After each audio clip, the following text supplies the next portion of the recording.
Let's see. That's off. That's off. That's off. That's on. That's on. Okay, it's good to go.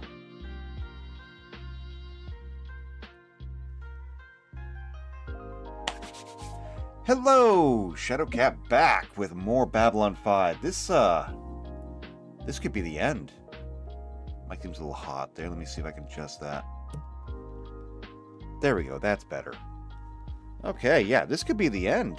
We're going to do Telepaths today, and after that, I don't think there's anything left. Anything else, I think, should be covered pretty well over just general Starfinder rules. Or it's just lore that we're dropping in for flavor. So, yeah, I think so. So we'll get into that. We'll go over what we did last time real quick at the beginning. So before we do any of that, of course, if you're here, you haven't subscribed yet, do that. You know the general stuff. Hit the bell icon. If you know somebody else who's also into Babylon 5 or Starfinder, share this video with them. If you like what we're doing here, leave a like on the video. You can leave comments down below. But if you're going to leave comments down below, go ahead and just join the Discord server, okay? It's right there. It just takes a button. Or like 2 buttons, okay? 2 buttons? Maybe 3. I'm not sure.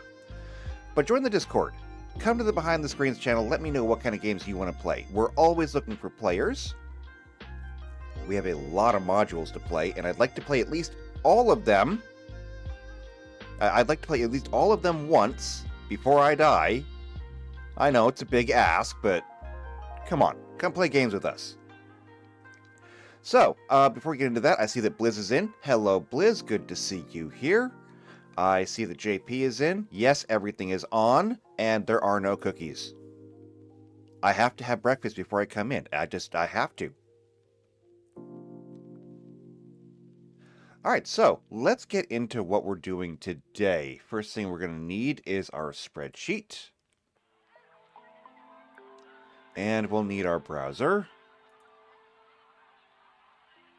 And before we get into the telepaths, let's go into what we did last time. So last time we finished up hyperspace. And it's working really, really well. There's only one thing that we haven't done yet, and that's the telepath buff. But that's because we haven't done telepaths yet. Obviously, it's coming. So, things that we established. First off, when you go to enter hyperspace, you're going to have to create a jump point. Before you can do that, you need to have a jump engine. And we have the jump engine rules right here. So, jump engines are going to require you to have at least 500 PCU available. Now, that means that if you have a minimum of 500 PCU, you can open a jump point. But it has to be available. I don't think I talked about that last time. It has to be available. And JP says, come play with us. It's creepy when I say it. I mean, it's supposed to be creepy. Have you not seen the movie? It's a scary movie. Anyway, engines. You need to have 500 PCU available. That means that you might have to turn off everything in order to get the 500 PCU that you need if you only have 500 PCU available. Which is fine. It's possible. You go ahead, you use the jump engine to open a jump point, and then you can turn the thrusters back on and you can head through it. It does mean that, you know, power is going to be important and you may want to have more of it. So, that's how you're going to open a jump point. Once you do open a jump point, they are one way. You cannot go directly into one. If you try, it will simply shove you off to the side. Or, you end up contacting the vortex and the vortex will destroy your ship. Just don't do it. If you opened up a jump point inside of a jump point, we call that the bonehead maneuver. Earth experimented with that briefly. We have the rules for that right here. If you do it, you're probably going to die. Because it's going to cause an explosion on the next turn centered on the jump point itself. The radius is 18 hexes. If you get caught within it, You must make a piloting DC-20 check. If you fail, your starship is straight up destroyed. If you succeed, you take damage equal to your max HP, which means that you will be crippled. Okay? So don't do it. Or be really, really fast. Once you're into hyperspace, though, traveling through hyperspace from one point to another is generally not a big deal. As long as you stay on the beacons and you go from jump point to jump point, it's fine. It really is. If you open a jump point into like normal or just general hyperspace, you're probably going to be lost. You'll need to find the nearest beacon. If you go through a jump gate, you will already be on the beacon. And if you're on the beacon, then travel is just travel. You go from point A to point B, and it's fine. If you ever get off the beacon, well, then you have a problem. Because there's a really good chance that you get lost. And if you get lost, well, that quickly becomes unmanageable, because in order to find the beacon again, you have to make a computer check every hour, DC 15 plus 1 per previous check. That is going to ramp up very quickly, probably. And, well, here's the thing about that. It's going to ramp up if you don't, get back on it immediately, but because it is once per hour, that means you'll be rolling 24 D20s per day. Now, why do I point that out? Well, I point that out because 24 D20s a day actually puts things back in your favor. If I were to come over here and just roll 24 D20, I didn't get anything there. So, that's actually a little bit anomalous. So you could potentially be lost for a full day. Okay, well, that sucks. You're lost in hyperspace for a day.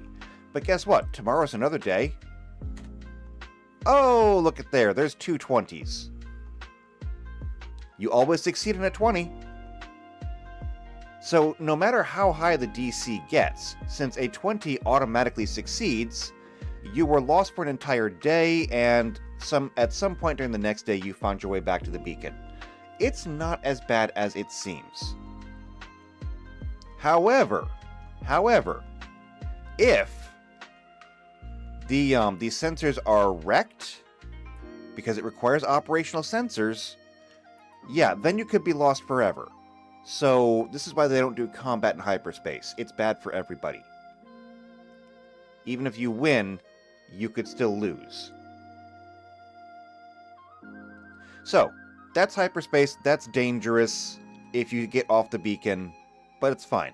We also developed hyperspace travel syndrome, which doesn't really show up in the show, but we had rules for it, so we made it. It induces nausea and panic, which, to be honest, are debilitating, but they're not the worst conditions you could have. You can expand constant exposure to hyperspace for a number of hours equal to your wisdom score. Exposure includes cockpits, any windows, or being EVA. If you are exposed beyond the threshold, it requires a will save of 15 plus 1 per previous check. If you fail, you become nauseated and panicked, and you must flee to any place where you cannot see hyperspace anymore. This is going to be very, very interesting because, for starters, if we think about like a normal shift, I consider what is a normal shift to be 8 hours of labor. That is anything that requires you to get up and go do something, or 16 hours of light labor, basically anything sitting in a chair. Since you can withstand exposure to hyperspace for a number of hours equal to your wisdom score, everybody should be able to withstand at least an 8-hour shift exposed to hyperspace. 16 is going to be less common, but still very much in the realm of lots of people can do it. And so by the time you actually start making will saves, you're probably beyond your limit anyway. Now, that just means that if you have to start making will saves, you're probably already in a bad situation. And this is just going to make it worse. In general, you should never need to. As a matter of fact, like a lot of these rules here, I fully expect I will never have to use. The Bonehead Maneuver, I don't expect anybody to actually do this. Okay? Hyperspace Travel Syndrome, I don't expect anybody to ever actually need this. The navigation rules? Maybe. Maybe. Okay, it might happen. I don't know.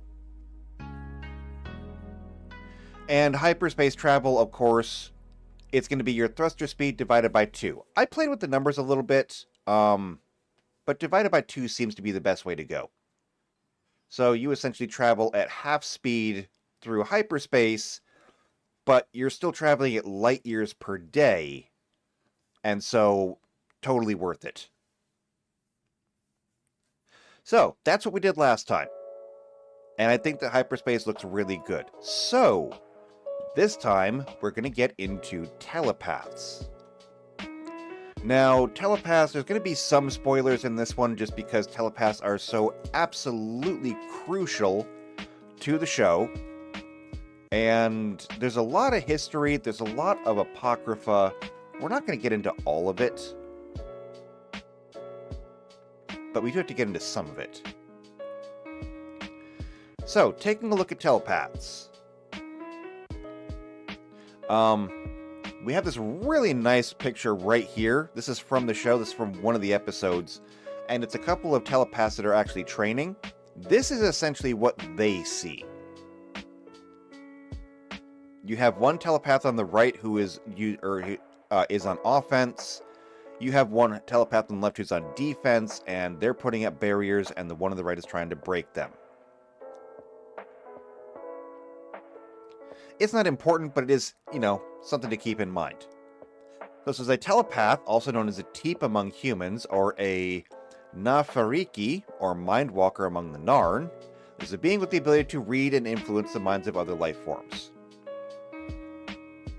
Now, there's a whole thing on natural telepaths that I'm going to skip because, per the rules of Babylon 5, you cannot be intelligent or naturally telepathic.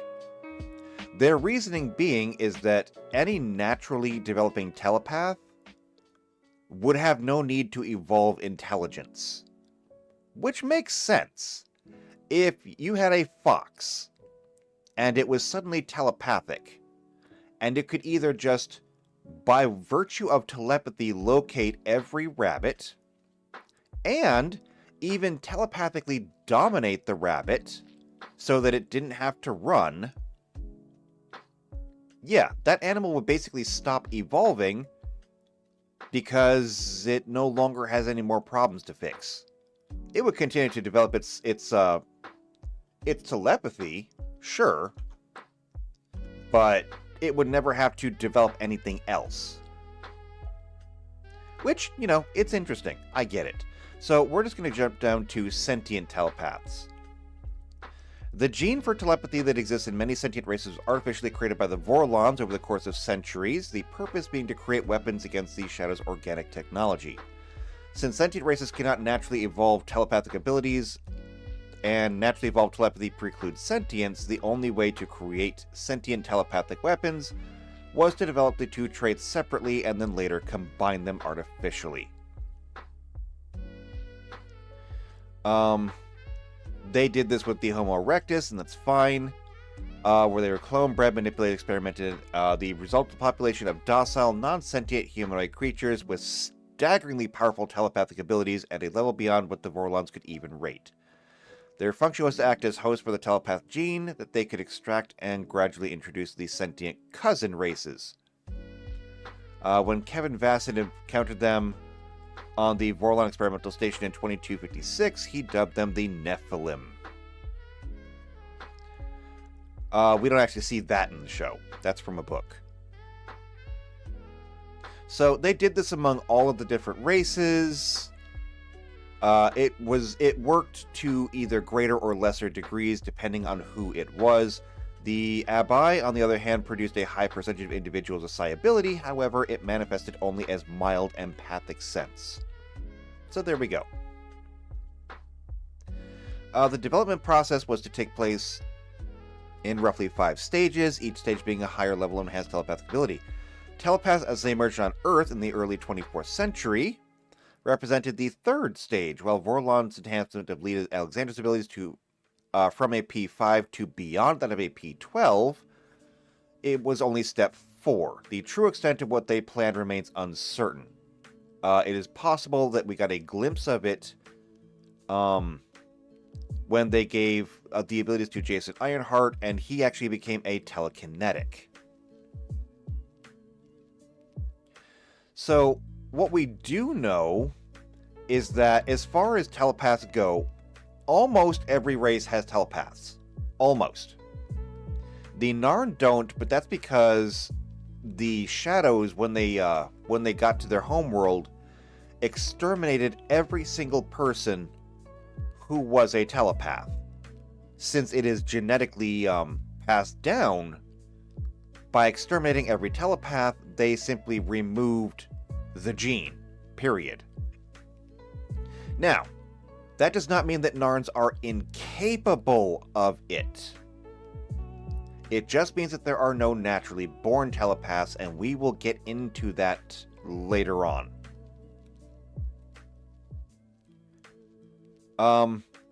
It does say here that it is unknown the percentage of a species' telepath population is consistent for each race, but among humans, roughly 1 out of every 1,000 humans has telepathic abilities.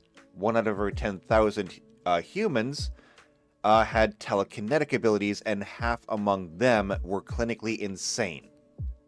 Out of all of this, only 5% manifested their abilities prior to the onset of puberty. It is known that telepaths are prone to eccentric dream behavior, such as walking in their sleep. They've been known to experience discomfort scanning the minds of alien races. That's flavor. There's nothing that we really need to do about that. If you were to scan somebody who is a different race, I can simply tell you that yes, you find this mildly unsettling. Alien telepaths. Humans chose to regulate their telepaths through enforced registration with government-sponsored organizations. Initially through the MRA, and much later through the independently chartered Psi-Corps. The Corps became too powerful, oppressive, and insular even to their own, and started following the Telepath War, was disbanded and replaced by the Bureau of Telepath Integration, which attempted to integrate telepaths into human society. It doesn't work. So the Minbari telepaths are honored and considered gifted, much like the Truth Seekers are provided for and allowed to use their abilities to follow their calling. The Centauri have a telepath guild, which is a trade organization that hires telepaths for commercial purposes. During the reign of Emperor Turan, 2 pairs of telepaths, all raised together and always connected, were employed to keep the Emperor connected to the royal court at all times by having 2 travel with the Emperor's entourage, while 2 remain behind in the palace. Now that is interesting, because one of the things that we're going to have to get into is ranges, because obviously we have to put numbers to these things. We have to be able to at least give them some kind of grounding so that we can make rulings. If you happen to roll a telepath, and yes, you'll have to roll to see if it's a telepath, I have to be able to give you a yes or no as to whether or not you can scan something. In general, though, the way telepaths work is line of sight. If you can see something, generally you can reach out and telepathically touch it. Now, to what degree you can touch it or influence it depends on who you are and how strong your telepathy is. But if you can see it, you can touch it. For Emperor Turan and his telepaths, though, they were doing this over light years. Now, we do not know exactly what they could do at that range. Perhaps they had full telepathic abilities and they could talk to each other, which would be incredible.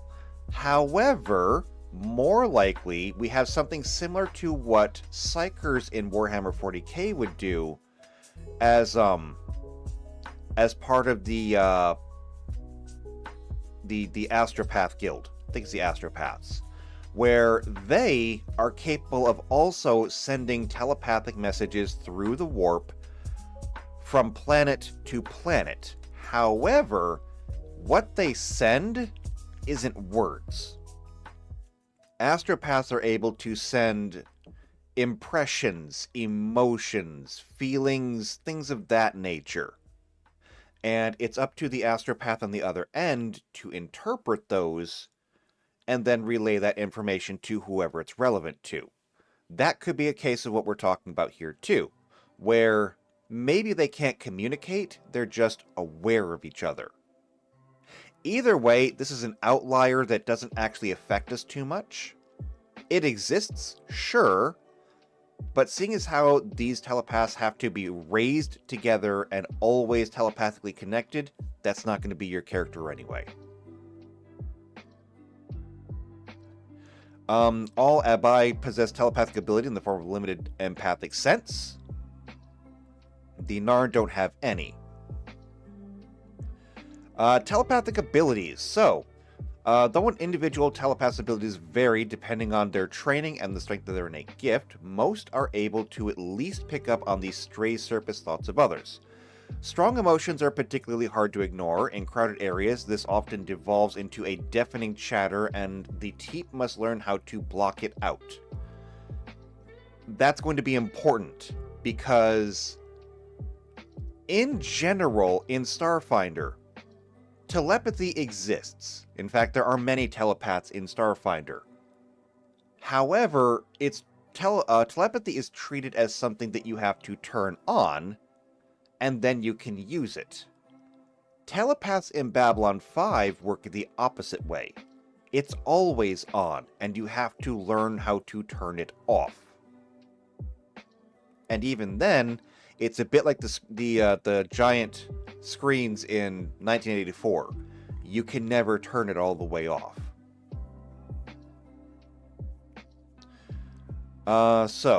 Psy-Core training on this implies a method where the telepath must repeat little songs and rhymes in their heads, round and round, until their blocks reduce the deafening roar to a background hum. To read surface thoughts or to implant false memories or suggestions requires a scan where the subject's mind is actively contacted. This usually requires line of sight and can often have a surprisingly long range. As I said, it's visual. You can see a long way. Telepaths of sufficient strength can not only read minds but actively project images and sounds, either memories or imagined images, into the surface thoughts of teeps or mundanes. Psy-Core terminology refers to this as glyphing and mind casting, and are basic skills of telepathy. Most teeps are able to both send and receive through line of sight, though weaker telepaths like P1s or P2s struggle or require physical contact. A trained telepath should be able to distinguish a glyph from reality, though if a strong enough telepath works in unison, they can push past even a trained Psychops barriers. And that's all we really have. It says, see also Psy-Core terminology, Mind Wipe, Empath, Psy-Cores. If you look at the terminology, the only thing that I really care about here is the P system, if they have one. They don't. But that's okay. That's okay. We don't need that. So for humans, and this is the only scale that we ever get, the Psy-Core uses a scale of P1 through 12. P1s are technically telepaths, but they are the absolute weakest telepaths, and they may only be able to detect anything via touch. P12, on the other hand, is the absolute strongest that we have. But what does that actually mean for us? We don't really have a solid definition for that because it's a hard thing to quantify. All we know is that for a P12, the only thing that we have to go by is that nobody else seems to be able to break their barriers. And so what we end up with is something a little bit like what we had in the Wheel of Time. If you've ever read the books, or if you remember the module that we did, in the Wheel of Time, if you were a channeler, your channeling potential was your constitution times your, I believe it was times your wisdom. I'm not sure. I don't remember exactly. It's been a while since I looked at that module. But at any rate, you would simply multiply those, and those would give you a stamina pool. And that stamina pool is essentially your personal well of power. In the Wheel of Time, especially in the White Tower, but also in the Black Tower when it came about, people naturally sorted themselves according to their ability. Lower power deferred to higher power, and it was something that was required in the White Tower, that you learn how to automatically, passively sense what somebody's strength is to know whether you defer to them or not. And I do believe that's something that we have in the Telepaths of Babylon 5, where everybody's going to have a different level of abilities. It's going to be up to you to kind of determine how powerful they are, how strong they are, and then automatically stratify based on that. That does mean that the scale is a little bit arbitrary, and fortunately for us, I need to make a scale that will determine what you can do instead of determining what you can do and then trying to fit you into a category. So that's what we're going to do here. But before we do that, let's get into Starfinder and look at what Starfinder considers a telepath. So, there are several things in Starfinder that will grant us telepathy. The first of which is going to be the natural telepath. So, under the Universal Monster rules, we have limited telepathy. This is, in general, what you will always get. There are other telepathic abilities, but this is the one that just kind of shows up naturally. Some races are naturally telepathic, and this is what we would use.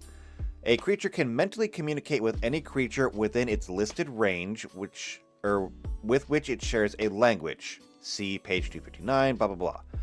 The format is languages, limited telepathy, and it's usually 30 feet. Now, we can change this. That's easily done. But yeah, we can communicate with any creature that we share a language.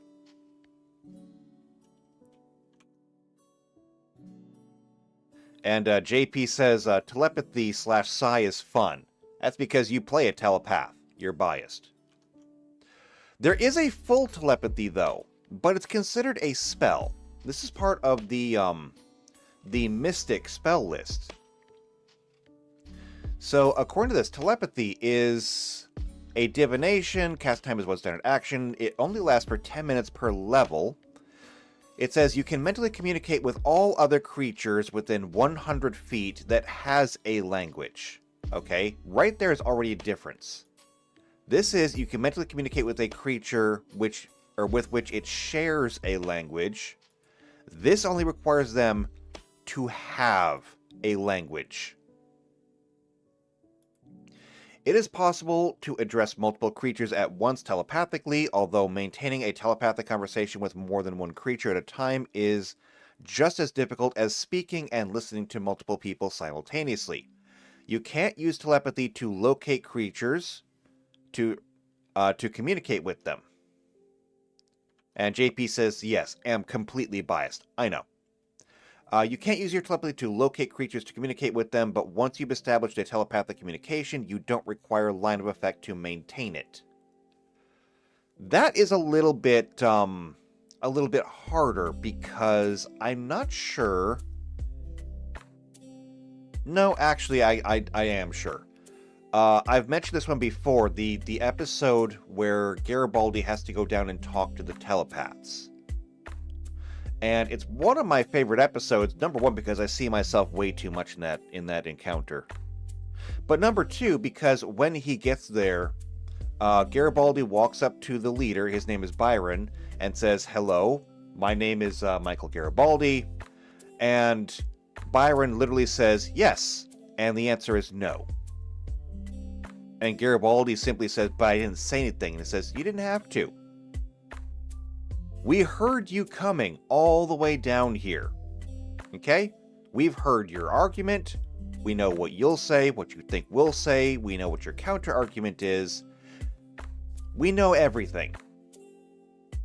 Which means that telepaths in Babylon 5 do not necessarily require line of sight to know that you're there, at least, and they may not even require line of sight to hear your thoughts. Now, to actively scan somebody, sure, but remember, for telepaths, they have to concentrate to turn it off, not turn it on. And so, all they have to do is simply lower their defenses, and yeah, they can hear you through walls. And I see the PC's in. Hello, PC. Good to see you here. So, telepathy right here is definitely more of what we're getting into, but can we do better? I don't know. There is another ability. This is a level 5 mystic spell. There is also the spell Detect Thoughts. Now, this is only a level 1 spell. And Detect Thoughts, it is a divination, 1 standard action. This is a cone-shaped emanation, so this more than the other one depends on where you're looking. And it is a concentration up to 1 minute per level. So you detect surface thoughts. The first round, you detect the presence or absence of thoughts from a conscious creature that has an intelligence score of at least 1. Second round, you detect the number of thinking minds in an area. Let's see. If the highest intelligence score is 26, or has a modifier of +8 or higher, or at least 10 points higher than your own, you are stunned for 1 round and the spell ends. The spell does not let you determine the location of thinking minds. You can't see the creatures whose thoughts you're detecting.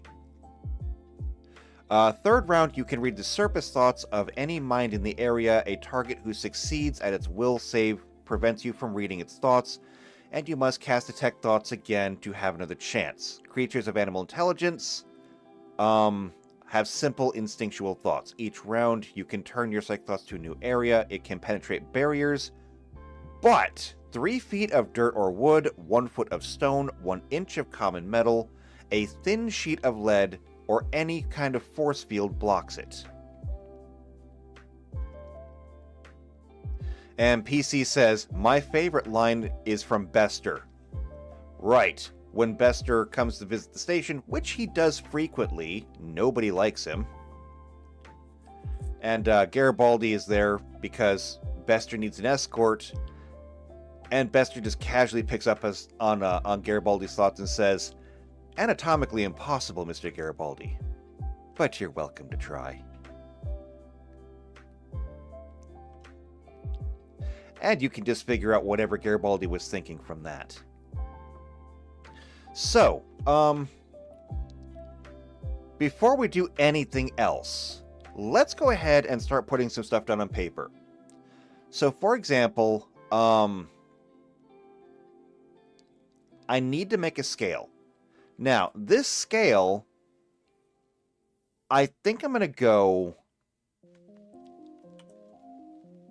P0. Now, why am I going to start with a P0? Because, technically speaking, I believe a P0 is an empath. They cannot read thoughts.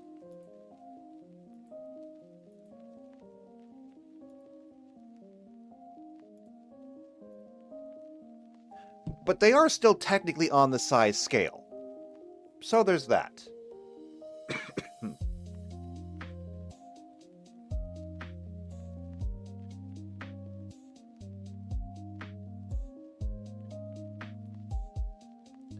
Oh, sorry about that. Had to cough. Still not over this yet. Getting into P1s. A P1 is the lowest level in which somebody can actually read thoughts. Usually it requires contact to do so, but they can do it. And PC says that Bester was such a wonderful villain. So many episodes where you almost start to like him, and then he shows his true colors. Yes. So very much yes. He was a great villain, and I still like him,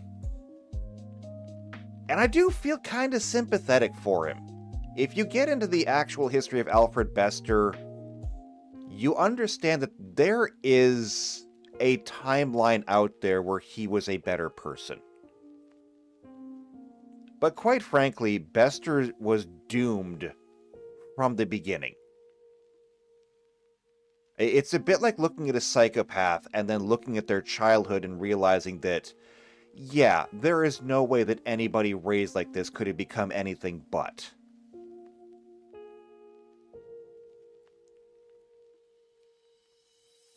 So, getting back to the spreadsheet. P1 is basically the lowest level where you can potentially read somebody's mind. And we need to carry this down to a P12.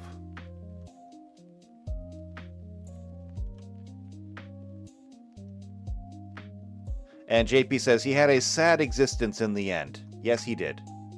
Alright, so this is going to be our scale. The first thing that we need to determine is how are we going to determine this? And this is actually going to be pretty easy. I'll put this right here where I can better work on it. I can put that back later. So, it said that 1 in every 10,000 people is a telepath.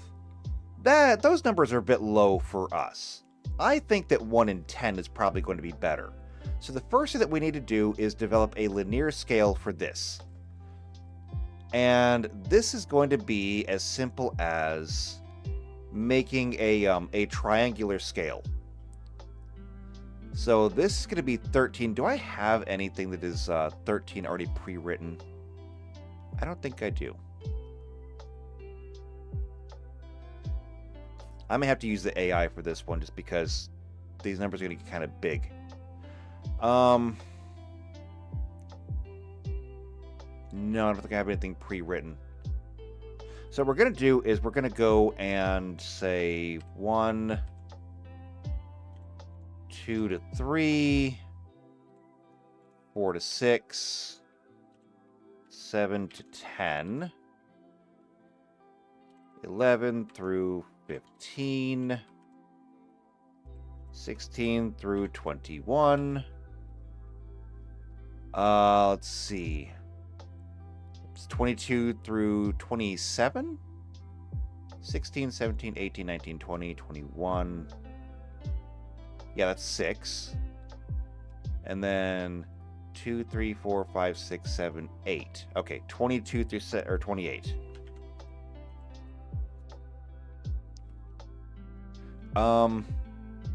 Yeah. I'm gonna get the AI's help on this one. Just because I can't count these numbers fast enough.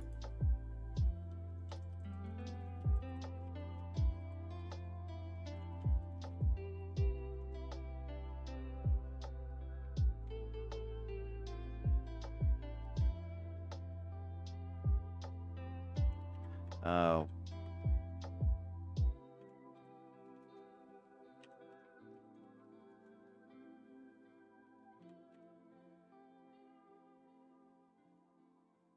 oops, hold on. Did that wrong. 11 through 15.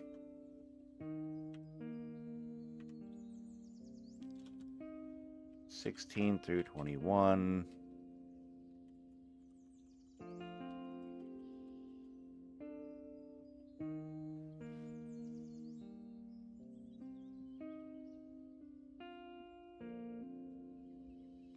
That is not what I wanted. AI, what are you doing?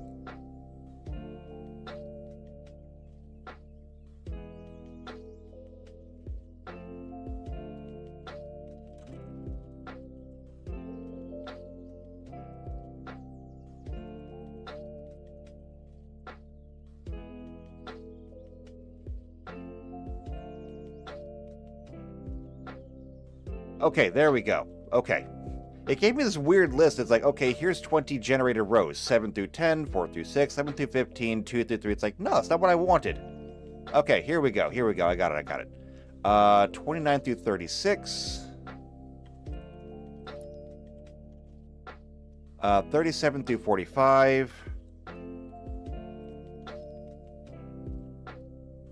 46 through 55.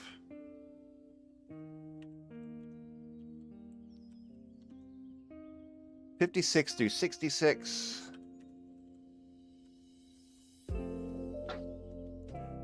67 through 78. And 79 through 91.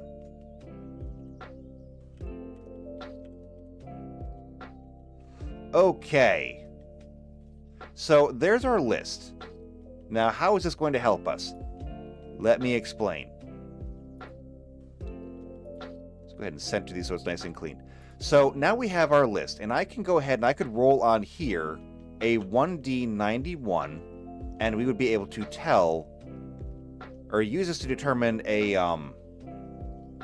telepath if we wanted to. I'm going to invert this later on. I'm not going to spend the time on it right now.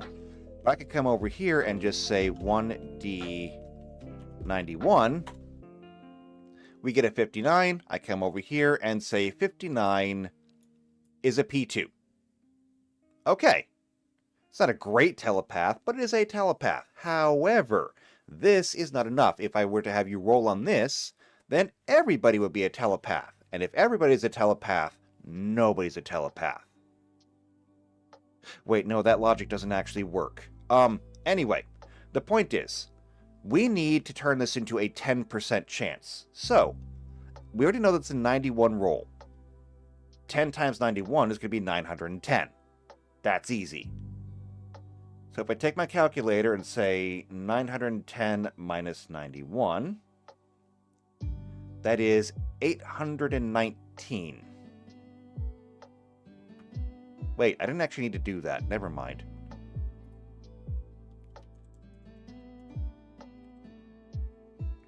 I just need to know what the top end is. It's 910. So, 92 through 910. And that should give us the full range that we need. So now I can go back and roll on this again. I'll do it 10 times.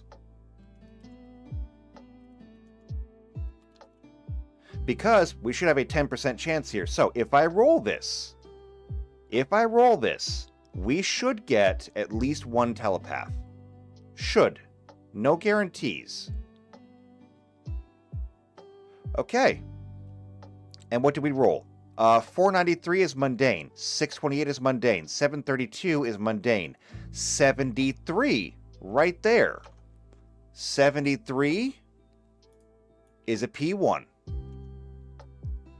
881 is mundane. 650 is mundane. 514, 188, 832, and 318 are all mundane. So yes, we rolled the dice, and we got exactly one telepath. Let's do it again. Rolling the dice again. No, no, no, no, no, no, no, no, no. Okay. And that's to be expected. If there's only a 10% chance, I mean, it doesn't happen that often. If we do it again, no, no, no, no, no, no. Yes, 57. 57 is going to be a P2. So, we can establish here very easily that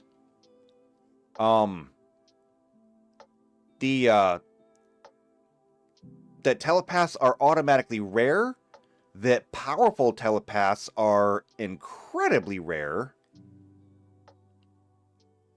and yeah, this is good. There's one more thing that we need to do with it though, because remember, when we're looking at telepaths, and I can go back to that here.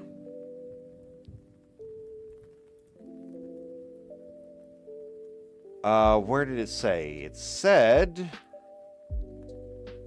human telepaths. It's unknown the percentage of a species or population, but it says here for humans, 1 out of every 10,000 human telepaths is a telepath, and 1 out of every 10,000 telepaths has telekinetic abilities, with half of them being clinically insane. So, should we roll on telekinetics? We can use the same list.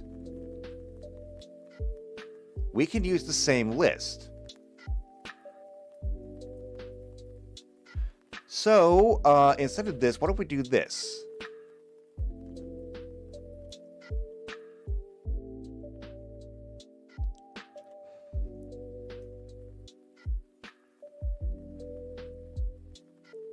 And T1. We can use the same list that we did before. That is not what I meant.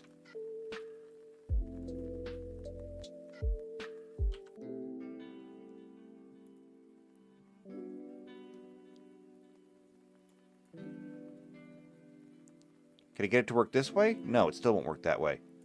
Alright, fine. You know what? I don't need this. I'll just make another column.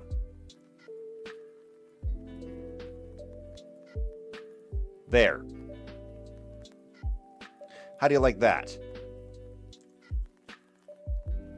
So, we can use the same roll to determine whether or not they have telekinesis. Now, what does telekinesis get us?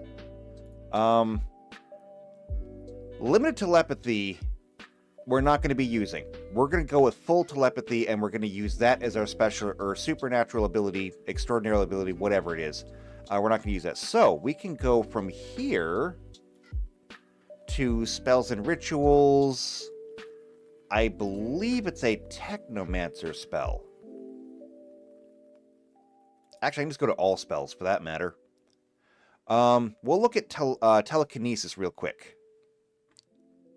So, going down, down. No one else knows the words. Telepathy. Telekinesis, here we go. So, telekinesis. It is a technomancer level 5 spell. The range is 400 plus 40 feet per level. And Blizz says maybe put a T0 at a P6. Actually, that's a really good point. I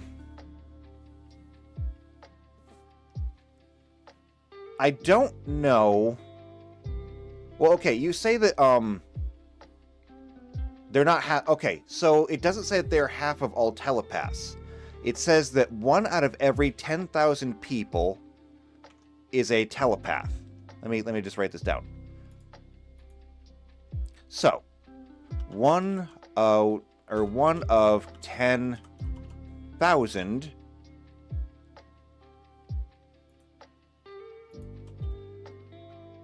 people telepaths. And then 1 of 10,000 100,000 telepaths telekinetic. Okay? And then, after that, it's 1 of 2 telekinetics insane. And that's what they were saying. So it's not a matter of the actual strength. However, you do raise a very interesting point. Can we have a telekinetic ability exceed their telepath ability? I have mixed feelings on that. I don't necessarily see a reason why they couldn't. We could have somebody potentially who has a greater telekinetic ability than they have telepath ability.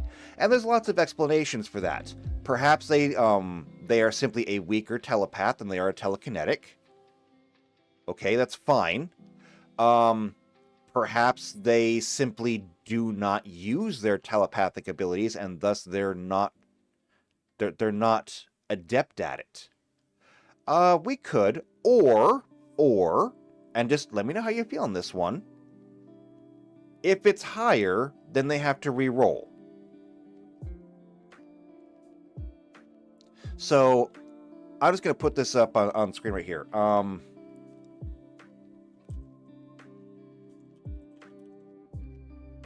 Telekinetic ability. Oh, Blizz says, gotta go. Well, that's unfortunate because was actually kind of using your advice here. But yes, I get it. You have to go. Thank you for coming by. I guess I will see you next week back at the stream, whatever that happens to be, because I think we're done today. We'll find out. Anyway, you take care. We'll see you around. So, getting back to this. Telekinetic ability.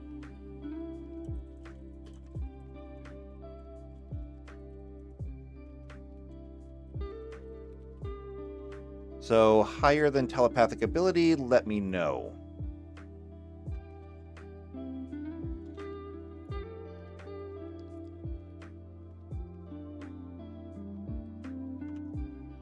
We'll get back into looking at what telekinetics are and what they can do. So, telekinesis. The duration is concentration or instantaneous. You have to see text because telekinesis has a lot of uses, which is one of the reasons why I love telekinesis. You can move objects or creatures by concentrating on them depending on your desired effect. Choose one from below. It can perform a variety of combat maneuvers, a gentle sustained force, or exert a single violent thrust. So, combat maneuvers. Once per round, and it lasts for 1 round per level, you can perform a ranged attack that acts as a bull rush, disarm, grapple, including pin, or trip combat maneuver. Resolve these attempts as normal, but use your caster level plus your key ability score as your attack bonus. No saving throws allowed against these attempts, but spell resistance applies as normally. This version of the spell lasts 1 round per caster level, but it ends if you cease concentrating. A sustained force moves an object no more than 25 pounds or 2 bulk per caster level, up to 20 feet per round in any direction, including up or down.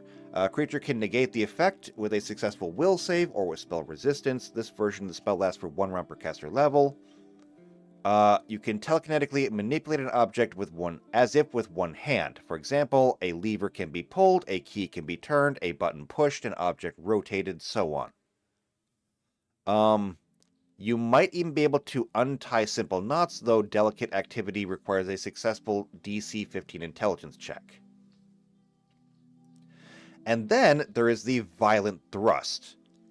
The spell energy can be spent in a single round. You can hurl up to 15 objects or creatures that are within range, no two of which can be more than 10 feet apart. So basically, pick a 10-foot area and move it toward any target within 150 feet of all the objects. You can hurl a total weight of 400 pounds or 40 bulk. You must make attack rolls, one per creature or object thrown, to hit the target with the items, using your base attack bonus plus your key ability score. All objects cause damage ranging from 1 damage per 25 pounds or 2 bulk, to 1d10 damage per 25 pounds or 2 bulk for dangerous items. Okay, so we have a variety of things that we can do with telekinesis. The only thing is that we have to kind of translate these, because caster level is going to be... Well, we're going to have to use our P or T level for that. Still, though, this is going to work for generating our telepaths. So let's just go ahead and put a title on this one. Telepath, telekinetic.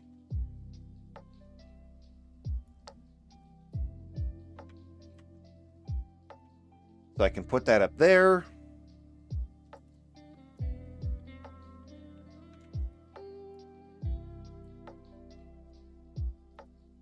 And we have the ability to do this.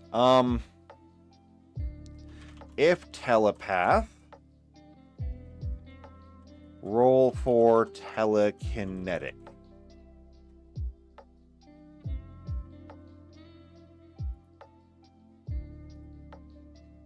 And the odds of you getting something for telekinetic are low, but they're there.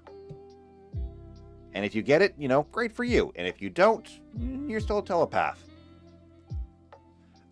Do we want to roll on the insane part? Probably not, because if your character comes out insane, then you can't play that character anyway. At least, I don't think. I mean, technically it would be playable, but I don't think that anybody would want to. Because insanity should be a spell in here. I passed it.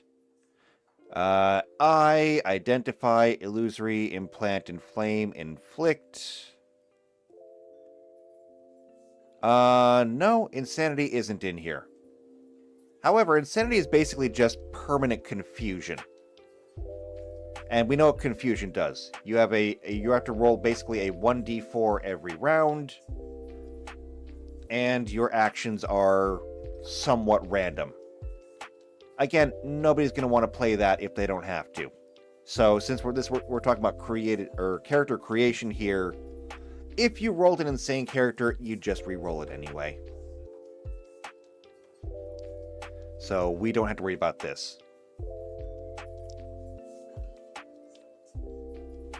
So we'll just get rid of that.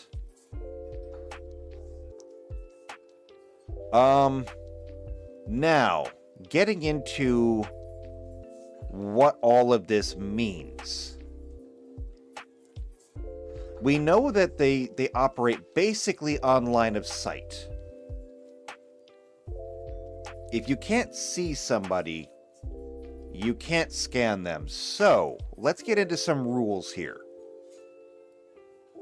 So, scan. It's going to require line of sight or contact.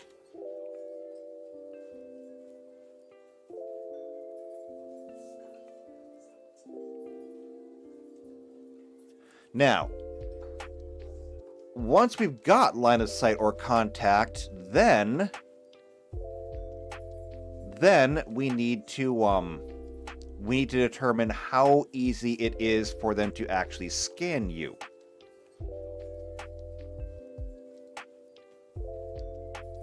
So the way we'll do that, I think,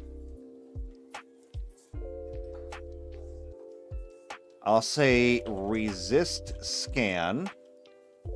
This is going to be a will save because it is a mental effect.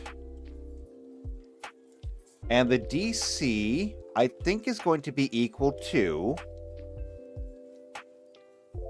the P level times 2. Now, what does that do for us? That means that if somebody is a P0, remember how we said that the P0 is basically going to be an empath and they're capable of reading minds. Well, if somebody is a P0 and they try to read your mind, that is going to be 2 times 0, which is 0, which means that, technically speaking, you always automatically succeed anything with a DC of 0. It doesn't come up very often because it's one of those things that's kind of pointless, but it's kind of pointless because it's an unspoken rule. A DC of 0 always succeeds.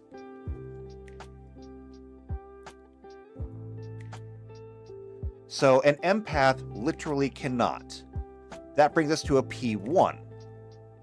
Well, your P level being 1 times 2 is a DC of 2, which means that if you are a P1 telepath trying to read somebody's mind, basically anybody can resist that unless they rolled a 1.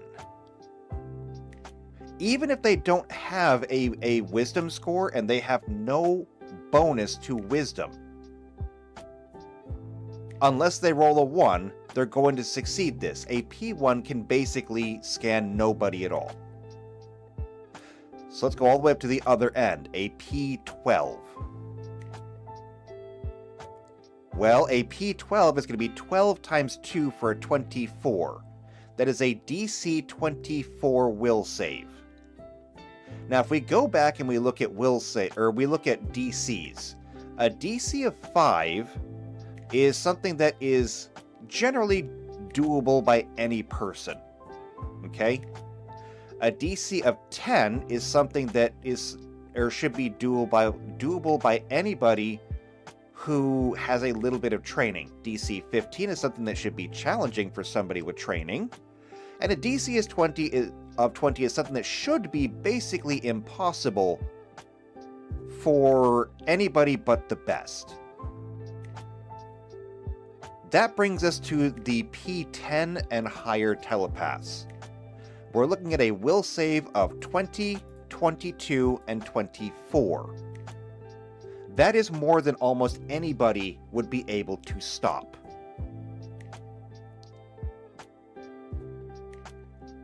I think that fits well. I think that fits really well. Okay. So, once they've done the scan, what do they get for it? I believe that's where we come back here and go to telepathy. This says that you can mentally communicate with other creatures within 100 feet that has a language. We can already do that. Sorry about that. It is possible to address multiple creatures at once. You cannot use this to locate creatures or communicate with them. But once you've established telepathic communication, you don't require line of sight to maintain it. That's not necessarily, though, what we want. We have telepathy. We have the ability to talk to people already. What we need is to go deeper. So, detect thoughts. This one is, I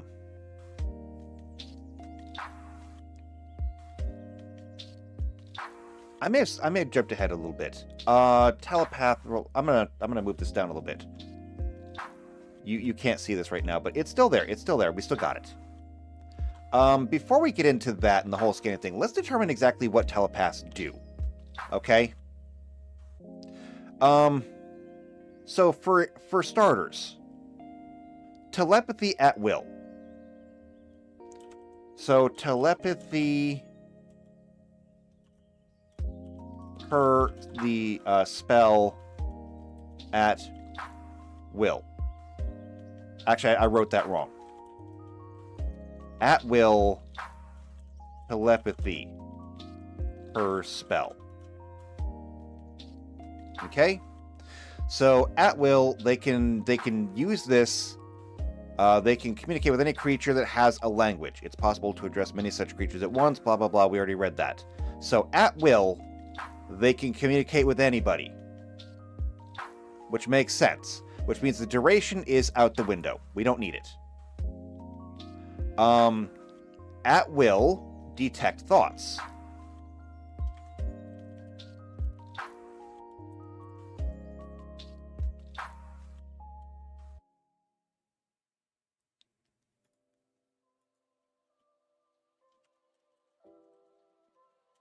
Now, if the telepathy is our ability to just communicate with anything within an area, within a radius, because it says it is 100 feet, or any creature within 100 feet that has a language, that's a radius. We can measure out 100 feet and just do a great big circle. Anybody who's in that area, you can communicate with them straight. The detect thoughts does require you to actually focus on an area. However, when I say focus on an area, it says first, second, and third round. Each round is only 6 seconds. We're talking about 18 seconds here. In combat, yeah, that's 3 rounds of combat. Out of combat, though, that's basically instant. And it says that you can read the surface thoughts of any mind in an area. Any target that succeeds a will save prevents you from reading its thoughts, but you must cast Detect Thoughts again to have another chance. Well, since we can do this at will, we can simply keep trying. Now it says the will save here is going to be... or the will save is equal to your caster level. We're not doing that. The will save here is going to be equal to your P level times 2. We already did that, so that's good. However, this just says surface thoughts. We're going to have to modify this a little bit. And we may have to add a 4th round because we need a 4th round. We need a 4th round because there has to be something for a deep scan. Okay, a deep scan. And I'm going to go ahead and duplicate that tab. So we got Telepaths right here. If I go back to the Psy-Core terminology, deathbed scan.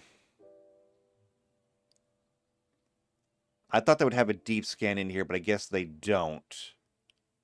But they will have something for scan.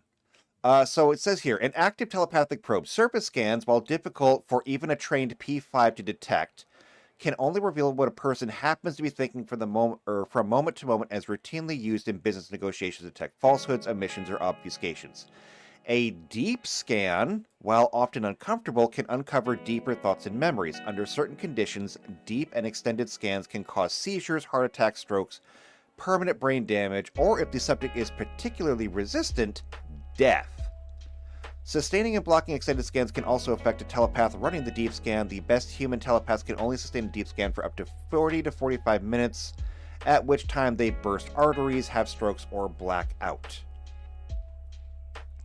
Okay, so what we need to do here, and I think I have the answer for it. I'm going to go ahead and say detect thoughts.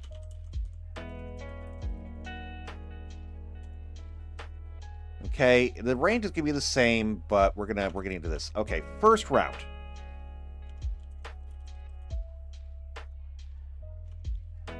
First round, and let's just go ahead and summarize this. You detect the presence or absence of thoughts from conscious creatures with an intelligence score of at least 1. I have nothing to add to that.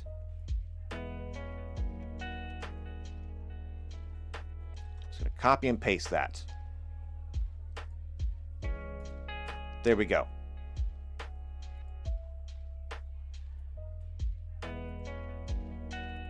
So, second round.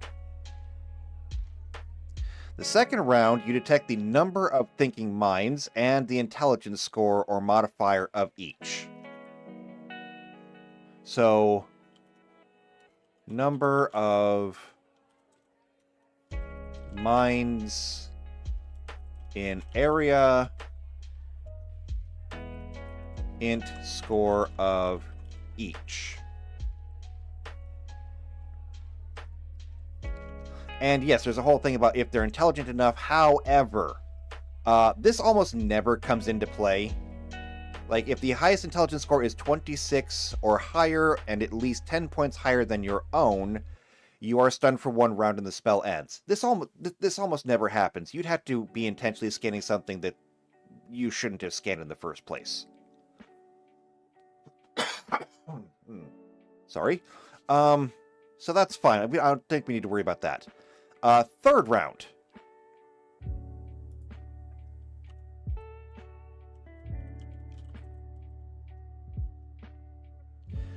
Read the surface thoughts of any mind in the area. So, read surface thoughts of any mind in the area.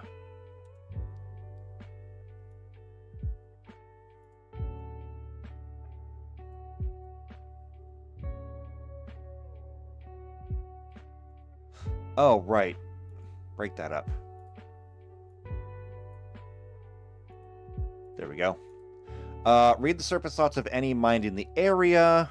They do get a will save. Will save DC equals P level times 2. Or the will save, I need to put that. Will save is equal to DC plus the P level times 2. Okay. So, there we go. We've got that. However, we need that 4th round. 4th round. If you manage to concentrate on somebody for long enough, you're actually scanning them. You are going to be able to actually pull from their memories. And so we're going to replicate this by doing perform recall knowledge using target's skill. So there we go. Now, when I say that, what does that actually mean for us? What does that mean for us? Let me get ourselves a new tab here. Skills. Is recall knowledge even on here? Do I have to go into a certain one? I guess I have to go into a certain one. So, when it comes to Pathfinder, Pathfinder had a whole bunch of knowledge skills. There was knowledge planes, knowledge, dungeoneering, knowledge everything. That is still here, but it's different. So if we come to something like, say, culture, okay? Recall knowledge, you can use a culture check to recall knowledge about a culture's customs, laws, government leaders, prominent inhabitants, legends, religion, history, and related topics. If we come to something like, say, physical science, we can use recall knowledge about astronomy, chemistry, climatology, geography, geology, hyperspace, meteorology, oceanography, physics, and other fields of natural science. The same thing is true with, say, profession, I believe. You can use profession to recall knowledge about your specific profession or related topics. In this case, it would be the target's profession or related topics. So you can use a recall knowledge to see what you know. If you happen to be scanning somebody and it's a deep scan, you can use recall knowledge to see what they know. And I think that's a really, really clean way to do that. I don't have to invent any rules for that. We're just adding a 4th round to detect thoughts, which, since we can use it at will, I mean, there's nothing to stop you from doing it as many times as you wanted.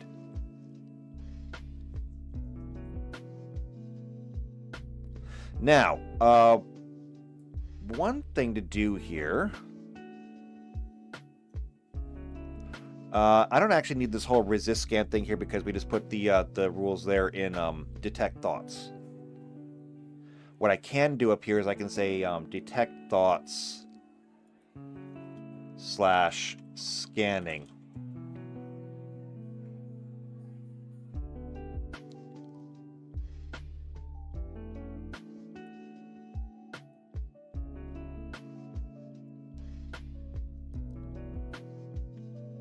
Let me just go ahead and put this down here.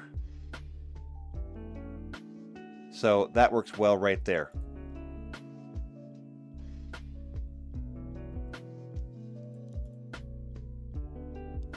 And I guess I can get rid of this. Nobody's really said anything about whether telekinetics can be higher than your telepathics. I'm inclined to just leave it as is. I think it makes the game more interesting that way.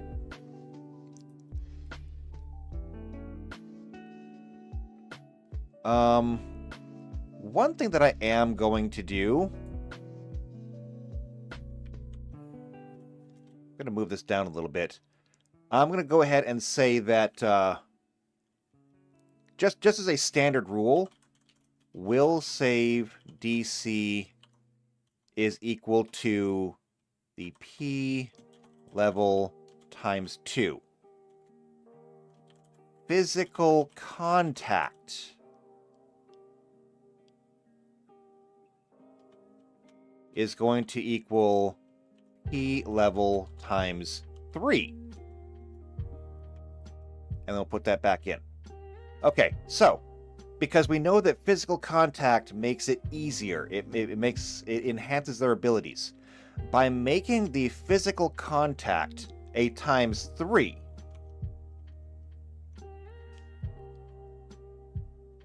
and JP says, yes, I think having differing strengths and various abilities. Yeah, it's fine. I think it'll be fine. By having it be a times 3, let's see what this does for us.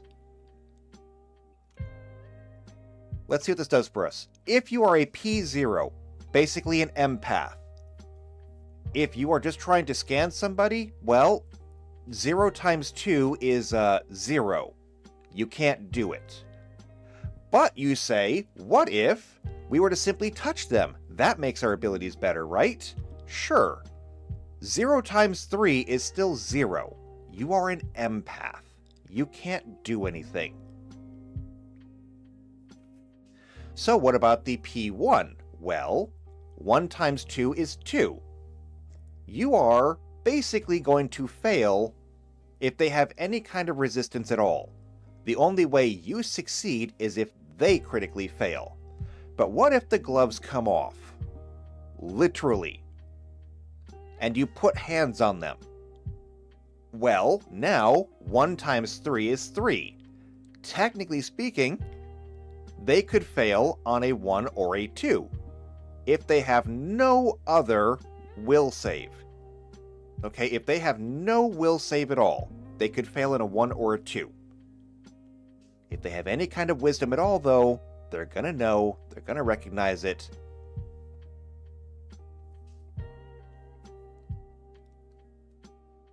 Oh, and in addition, I suppose I should mention this. I suppose if you are being scanned, you do get a will save to...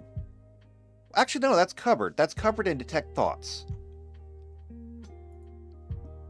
Because it says here, you detect the number. You can read the surface thoughts of any mind in the area. Any target who succeeds its will save prevents you from reading its thoughts. Well, I mean, there you go. The rule is already written in there. If you succeed the will save that prevents them from reading your thoughts, I would go ahead and say that you're also automatically aware that somebody tried. Now, you may not know who, but you would be aware that somebody tried. Sorry.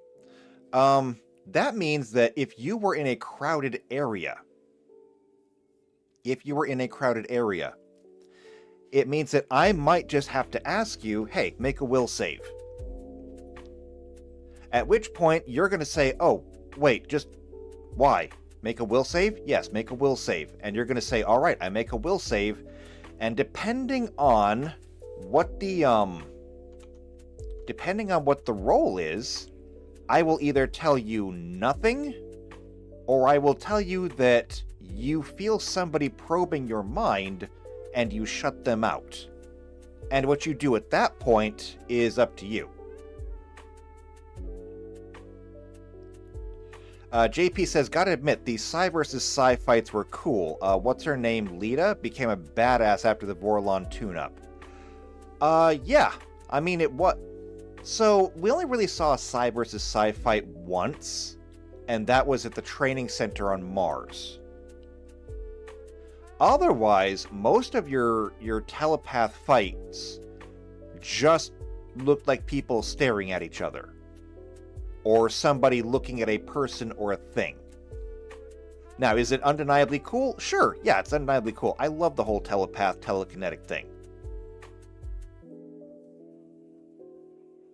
And with Lita, yeah, and that is her name. Her name is Lita Alexander. The things that she could do were absolutely incredible. But I'm not going to get into that because, spoiler, you're not Lita. You're never going to be Lita. Okay? It's not going to happen. Lita was not a P12. As a matter of fact, on her paperwork, it still said she was a P5. But at the very end of the show, when Garibaldi was talking to her, he literally says, you're not a P5 anymore. Hell, you're not even a P12 anymore. You are something else. And he was right. So, there we go. Physical contact is going to be the P level times 3. What does that mean? That means like if a P12 were to put hands on you, oh yeah, that's a DC 36. There is nothing you can do to stop a Psychop from crushing your mind. However,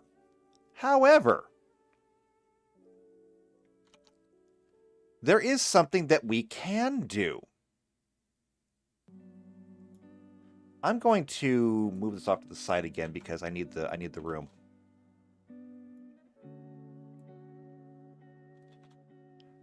That will save. It's a will save for everybody else. However, if Telepath add key level to will save.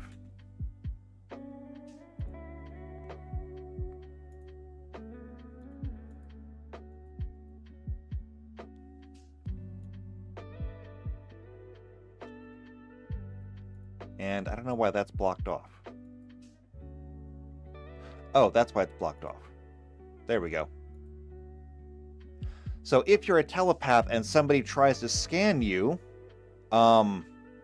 you can go ahead and add your P level to your will save, which means that if you are a little like P5 or something, you might have or hopefully you have a good will save. I mean, that should be kind of required for you, I would think. And if somebody tries to scan you, you get to use your will save and you get to add your P level to it. So it's going to be easier for you to resist it.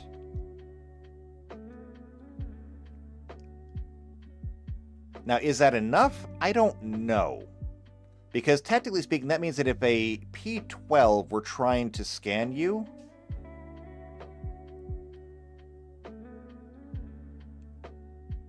we have to look at this in terms of equals. So if we had two P10s that were working on trying to break each other's barriers, if the DC is their level or their P level times 2,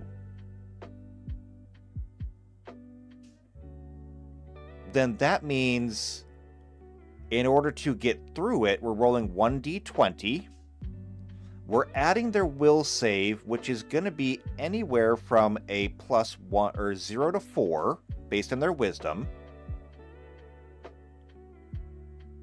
So that means that if it's a P10 and you have a +4 wisdom, okay, which means that you've got an 18 or a +4 will. So no will save from your class, but an 18 in your wisdom. 20 minus 4 is 16, which means that you would have an 80% chance of failure, only a 20% chance of actually succeeding. If we were to allow you to actually use your regular P modifier, or your P level, that's a +10. So 1d20 plus 10 plus 4 plus whatever you get from your class. Yeah, I think we can leave that as is.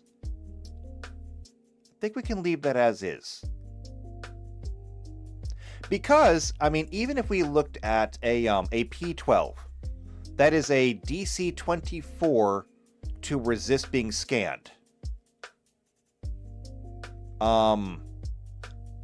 The D20 roll on its own has the capability of negating almost all of that. Now, I can't do it all alone. However, you have to make up the last 4. So yeah, if you're a telepath, you can add your P level to your will save. That's a good rule. It's a really good rule. It also backs up the fact that yes, P12s are absolutely terrifying. They can get past pretty much any barrier that you can think of. And if they actually manage to put hands on you, there's nothing that's going to stop them. You'd have to roll a natural critical. There's nothing else that's going to work. Okay. So we've got that. Otherwise, what about the fact that they have to turn their abilities down? What if they have to turn their abilities down? So let's get into this. Suppress talent. So naturally, like I said, we have all this stuff over here. At will, telepathy per round. Actually, this might be the wrong way to look at it. At will implies that it's turned off. So always active is what we want to say.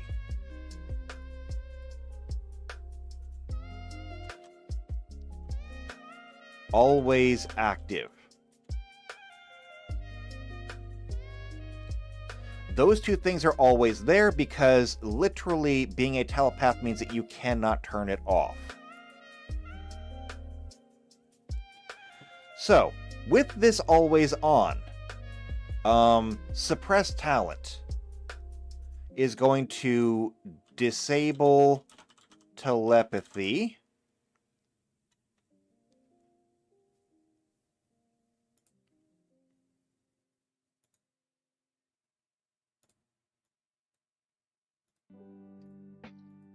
It's going to disable detect thoughts.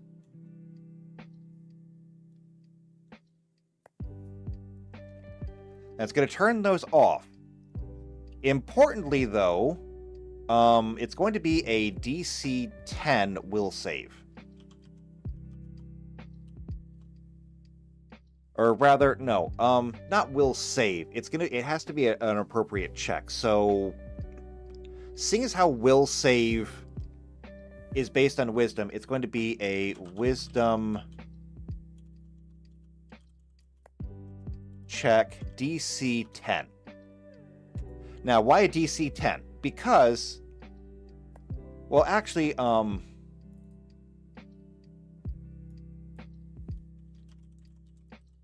to be a concentration check, DC 10. Okay, it has to be a concentration check because that's exactly what you're doing. You are concentrating on keeping your power kicked down. All right? It's a DC 10 because you're allowed to take 10 on concentration checks, assuming that there is nothing else around you that is going to stop you from doing it. So, if you are a telepath, the first thing, very, very first thing that you learn is how to kick down your talent. Because on failure, this is where we have to go back to conditions. So from skills, let's go to conditions. One of the conditions that you're going to get, it's not going to be... It's probably not going to be cowering. Probably not. However, deafened, absolutely.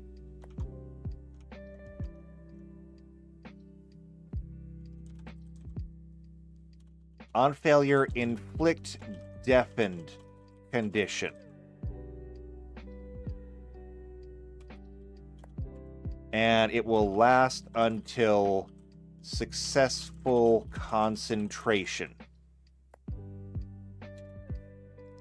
Now, that's actually going to be harder then, because when it's deafened, you take a -4 penalty to initiative and opposed perception checks. You automatically fail perception checks based on sound. Characters who remain deafened grow accustomed to these drawbacks and can overcome some of them.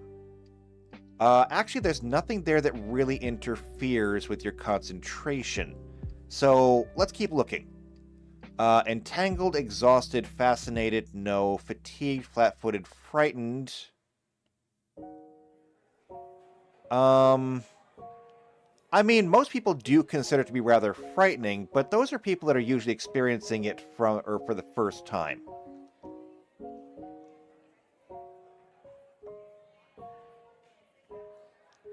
JP, okay, I forgot to check my chat actually. JP says, for the Sci versus Sci fights, Lita triggering the blonde sleeper agent or when she held the shadow ship.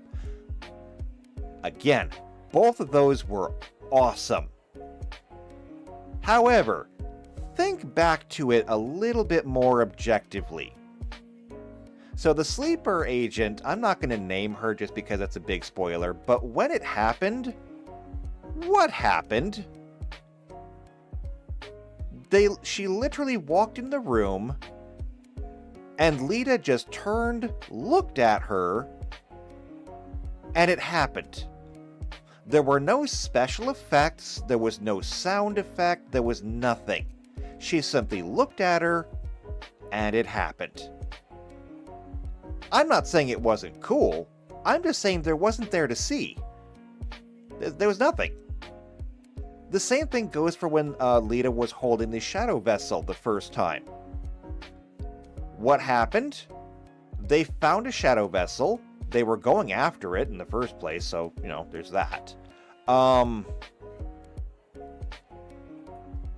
And when they found it, she simply looked at it out the windows of the starship, and the shadow vessel stopped.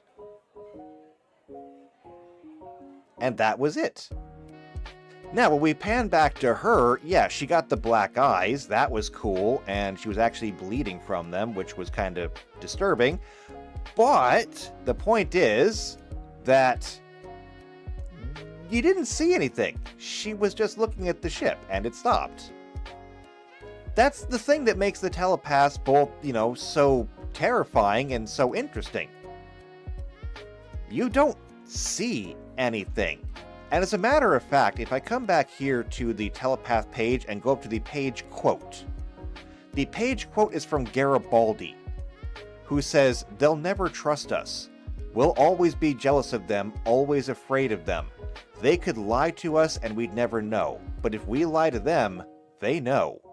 How do you stop a conspiracy when you have no evidence, no record? It all takes place in thoughts exchanged from one telepath to another to another.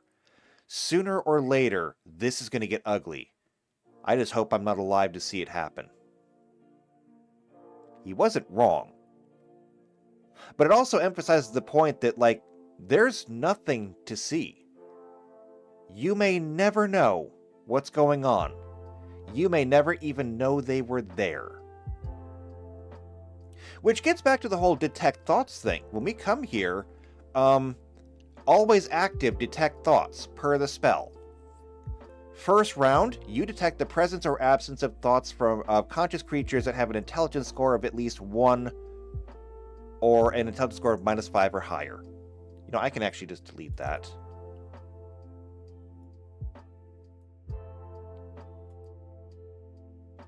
Delete, delete, delete. I can shorten that up a little bit.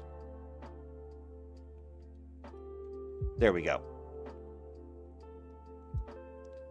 Alright, and by the way, there's no will save on this. If you're a telepath, you just know. Second round, the number of minds in the area, and the intelligence score of each. Again, there's no will save here. So they just know. And you don't. Third round, read the surface thoughts of any mind in the area. That has a will save to it. A will save DC of the P level ×2. By the way, that means that, like, if they're a P3 or something, that's a DC 6. Okay.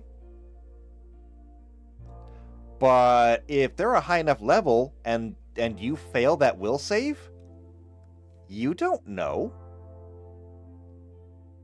You have no idea that your mind was just read.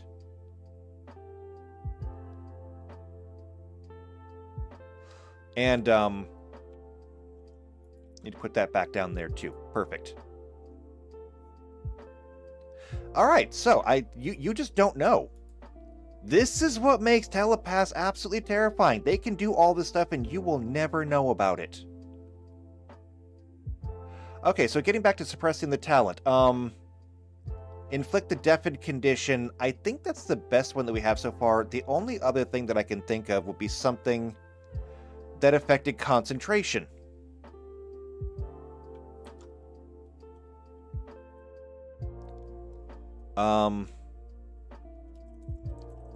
Concentration. So there's nauseated and off-kilter. Those are the only things that specifically mention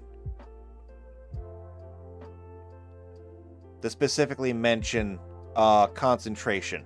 And this one just says your battle concentration is thrown off. The other one is nauseated, and you're not nauseated. So I guess we're going to just have to go with deafened. Which, trust me, is bad enough. I mean, if your character is deafened by this, you're definitely going to want to fix that. So that's bad enough on its own. I think it'll be fine. JP says, I recently had a fun event with sensing emotional states. Was that in the game? I don't remember that. No, wait, yes, it was in the game. It was on the station. So that was fun. Alright, so suppressing talent. It disables the ability, disables the detect thoughts. It is a concentration check DC 10. And on failure, it inflicts deafen, which lasts until the next successful concentration.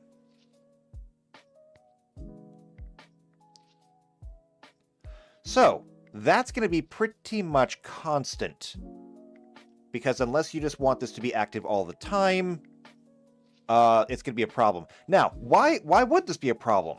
Well, I'm not going to put the rules down for it because this is going to be kind of meta rules for the actual setting. But, depending on what we're playing, if you are a human telepath, okay, if you're a human telepath, you have to register with the Psi Corps. If you don't register with the Psi Corps, you are considered a rogue telepath. Well, here's the thing. Remember what it says about reading the surface thoughts of any mind in the area. If you are just casually doing that, guess what? Everybody in the area gets to make a will save.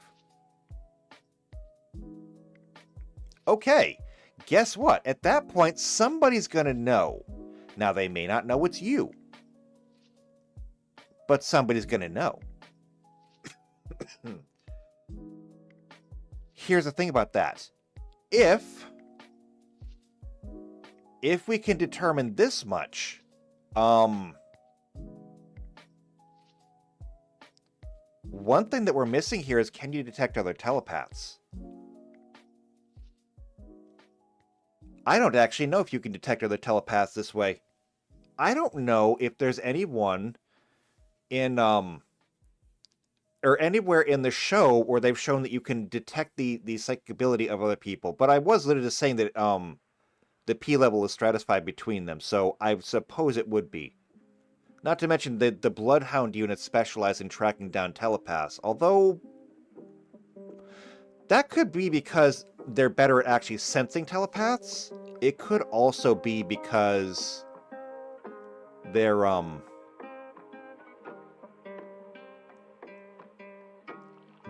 less vulnerable to a telepathic assault. No, actually, I think you would be able to detect other telepaths. I think you could. So it says right here, you detect the presence or absence of thoughts from conscious creatures that have an intelligence score of at least 1 or higher. What I think I'm going to do is I'm going to add this to the second round.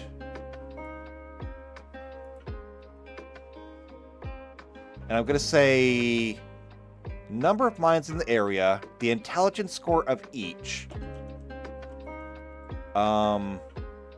telepathic ability. Okay. Format painter. There we go.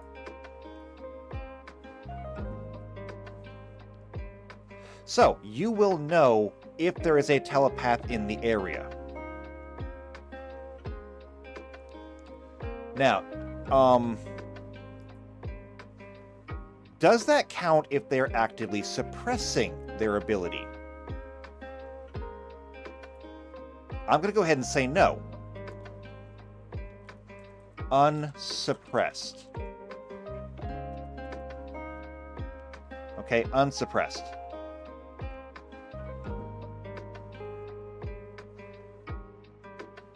Because if you're suppressing your telepathic ability, you should be hidden. That's kind of the entire point. It's a little bit like a transceiver, or like a sonar, like a submarine. A submarine has both passive and active sonar. If you're running on passive sonar, you're undetectable, because you're not doing anything. You're just listening. Whereas actual telepathy and detect thoughts, that is your sonar. You are projecting your ability to gather information. Now, this is important because once you start doing that, yeah. So if you're actively using detect thoughts, and there's another telepath in the area using detect thoughts, yeah, you probably ping each other. And in fact, as a matter of fact, you might even figure out where each other is. It's possible.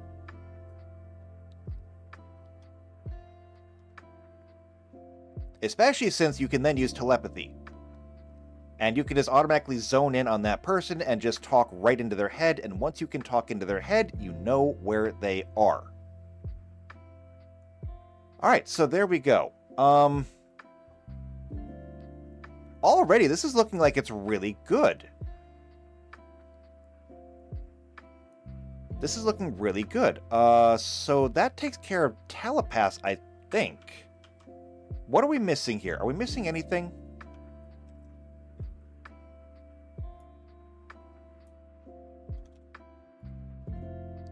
So we put that down there. We've got our telepath and telekinetic listing right there. That's how we're going to determine whether you are or aren't.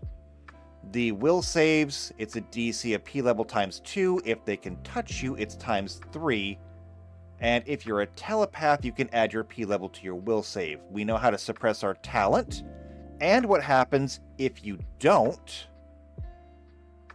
And we know what you can do. So always active telepathy, always active detect thoughts. This is good. However, we're not done quite yet, because what about the telekinetics? This will be really short. Telekinetics. On the off chance that we actually have one. So if we come back here and look at... Let's detect thoughts. Telekinesis. So the range for this is 400 feet plus 40 feet per level. The concentration is up to 1 round per level. When it comes to things like weight, it is 25 pounds or 2 bulk per caster level. Up to 20 feet. Here's what we're going to do. We're going to use telekinesis rules as written. All right? Rules as written. So per spell. And then I'm going to say we're going to use T level for caster level. Now, what does that mean? So let's go into the rules for this again and just run some numbers. We'll start at a T0. So technically speaking, a T0 is possible. You are a telekinetic. A T0 for a sustained force. Well, actually, hold on. So a T0 can concentrate for 1 round per level. 1 round per level time, if your level is 0, is 0.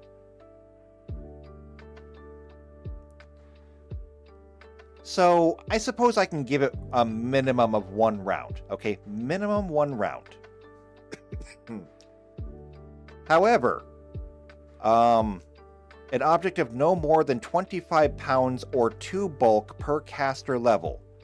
All right, 25 pounds times 0 is 0. Or 2 bulk per caster level, 2 times 0 is 0. Which basically means that if you happen to roll telekinesis and you are a T0, you basically just have mage hand. Okay? You can move any object that has like that's like 5 pounds, okay, or less. Okay, so you're a T0, you can reach across the room and get your drink cup and bring that to your hand. Is that important? Is that something? Yeah, that's huge. I would love that. That would be awesome. Is it as awesome as being like a P12 or a T12 telekinetic? No. But I'll take some mage hand. I'd like some mage hand, please. One. Can I have 1 mage hand? Just 1?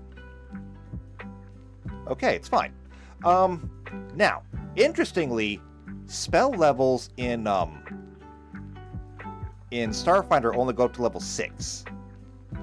Because of the way that we're doing this, they're going to go all the way up to level 12. So let's look at this. A T1. Wait. JP says mage hand, slightly disappointing, but still cool. How is that disappointing? I mean, like, how many times have you wished you could just, like, reach something? There's something under the sofa. Oh, I can't reach it. I have to get a stick.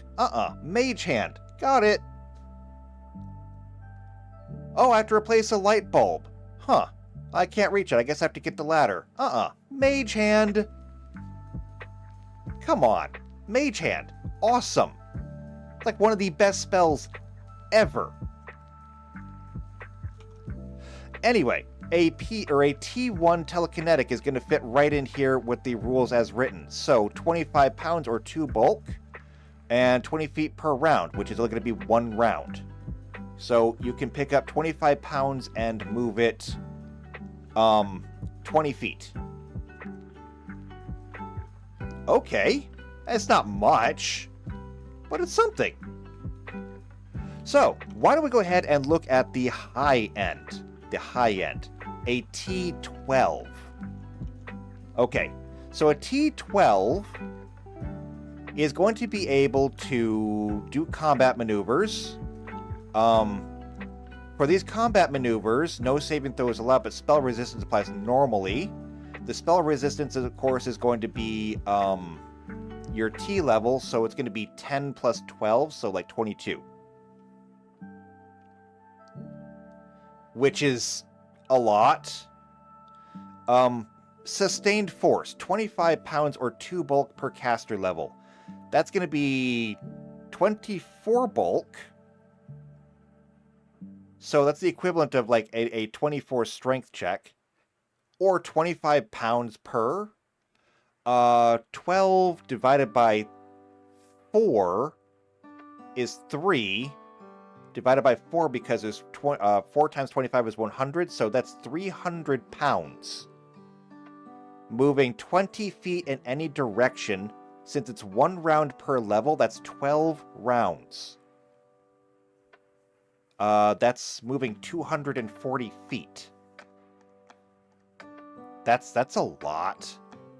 That's enough to, like, say, if somebody needs help moving a sofa, you can just, like, stare at the sofa and put it in the back of their vehicle.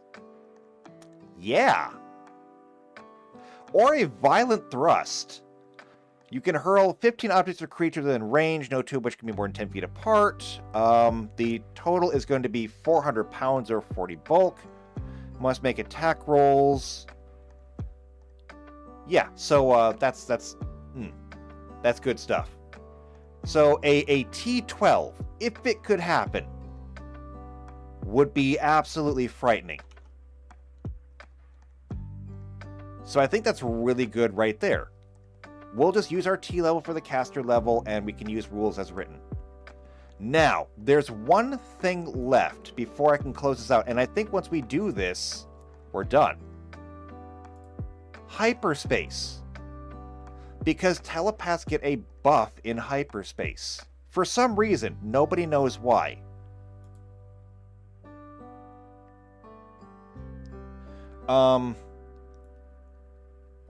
I'm going to go ahead and I'm going to move this down.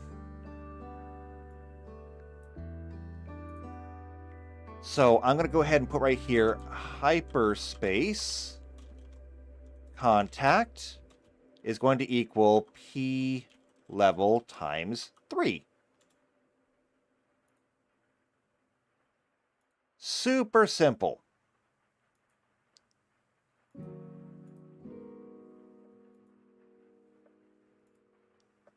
Now, since it is the P level times 3, because it enhances their abilities, we know that physical contact is going to increase the multiplier by 1.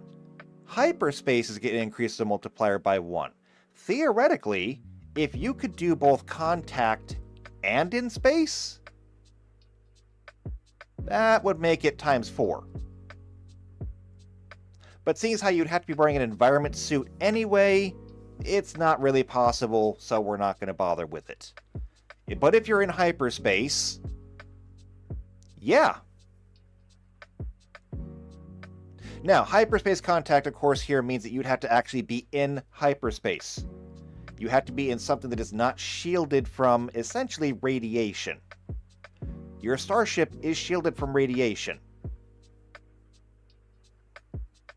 But there we go. That takes care of the last thing on the hyperspace list. So we can check that off. And I think that telepaths are done. Now, I knew this was going to be cool, but, like, this is beyond what I actually expected. I like this. I like this a lot.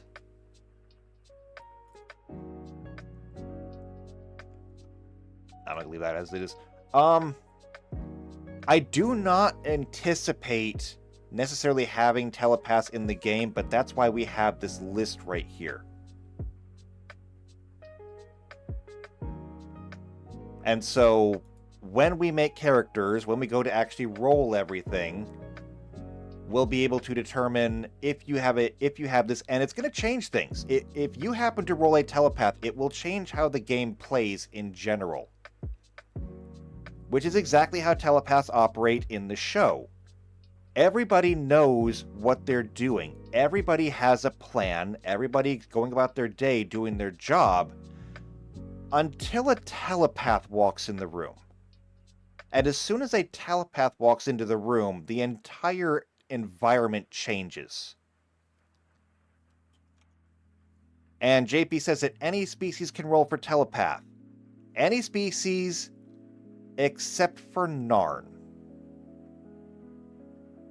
And even then, that technically depends on what time period we're playing in.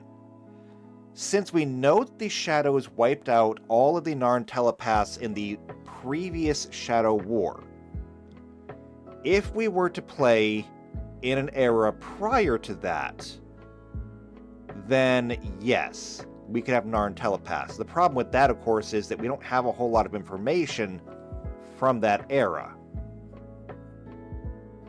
All we do know is that the Vorlons were there, the Minbari were there, we know that because Babylon 4 was there, and we know that there was an alliance of races that pushed the Shadows back.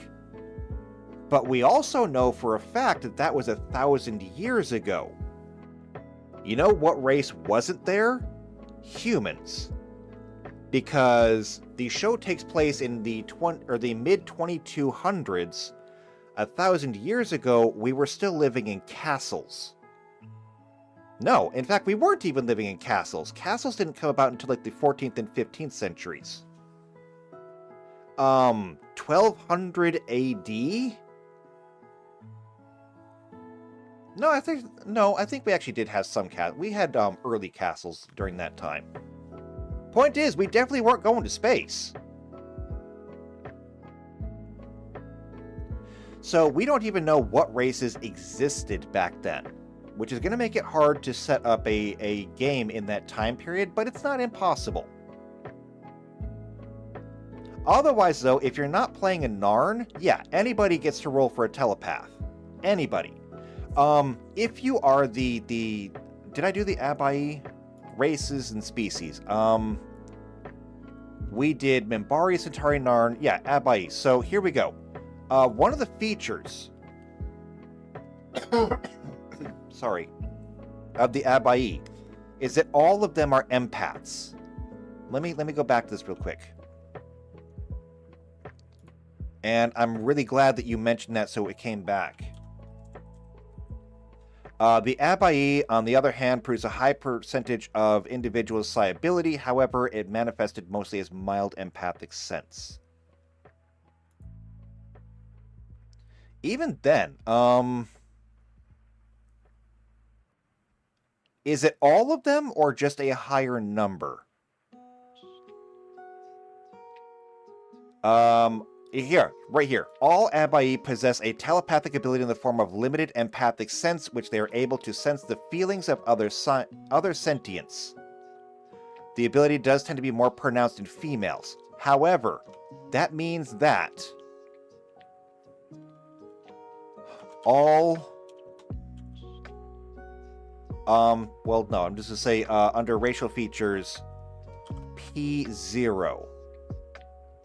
Well, okay. Roll telepathy minimum P0.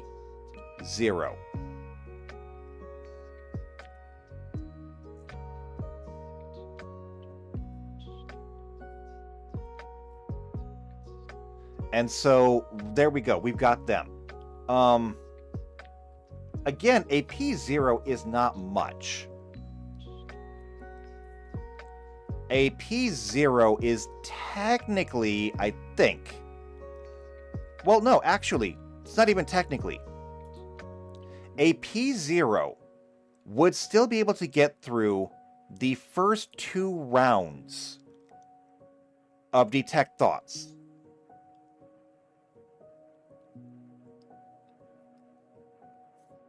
Because these don't actually require any kind of will save against them.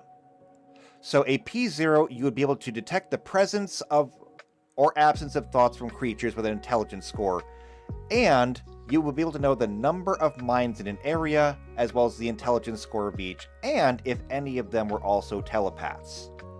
However, this is essentially where a P0 stops.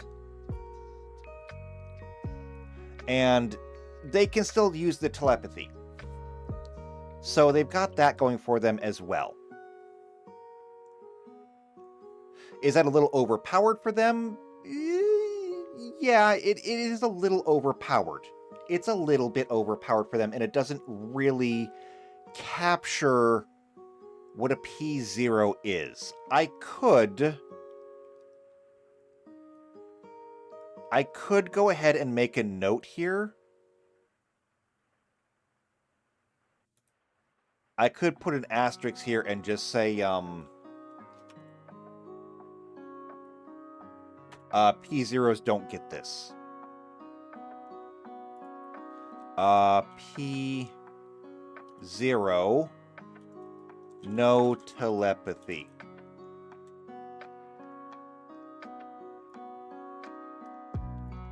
I could put a note there like that.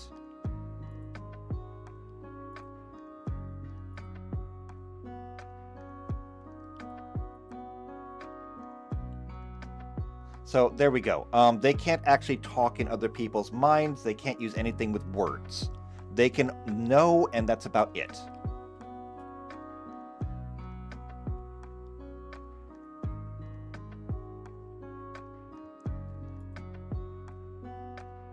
And let me just go ahead and put an asterisk right there too. Okay. So getting back to the Abai, whatever. Roll telepathy, they have a minimum of P0, but everybody else, as far as I know, gets to roll. Now the Hayak over here, and yes, I know I'm running late, but this is going to be the end of the module, so we're running late with a purpose. Okay, we're going to finish up everything we can with the telepaths, and Babylon 5 will then be closed. The Hayak have increased Psi ability. What does that actually mean, though? So let's go back to races. A, B, C, D, E, F, G, H. Here we go. Hayak. Society, culture, stuff like that. Here we go. Hayak include many of the telepaths, and all Hayak have some limited psi ability that enables them to exert an almost hypnotic effect through close eye contact. This ability is known to affect humans, but the same is not true for all races.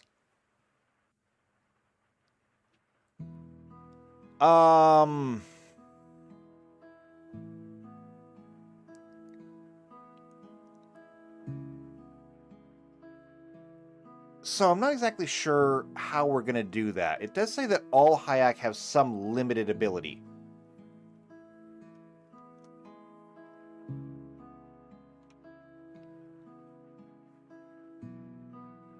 I have an idea.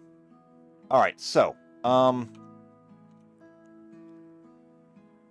the Hayak, the only thing they really have is their psi ability. So increased psi ability, this is meaningless right here.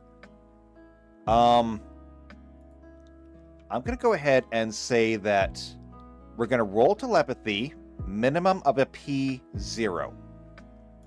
Just like the Abai did.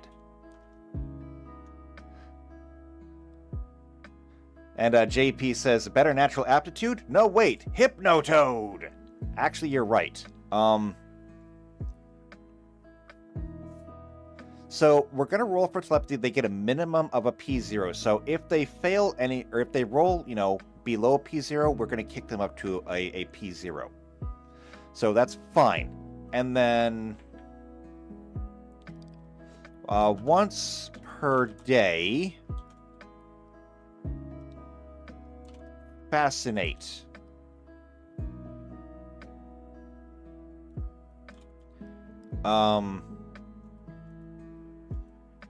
It's going to be a will save DC P level times 2.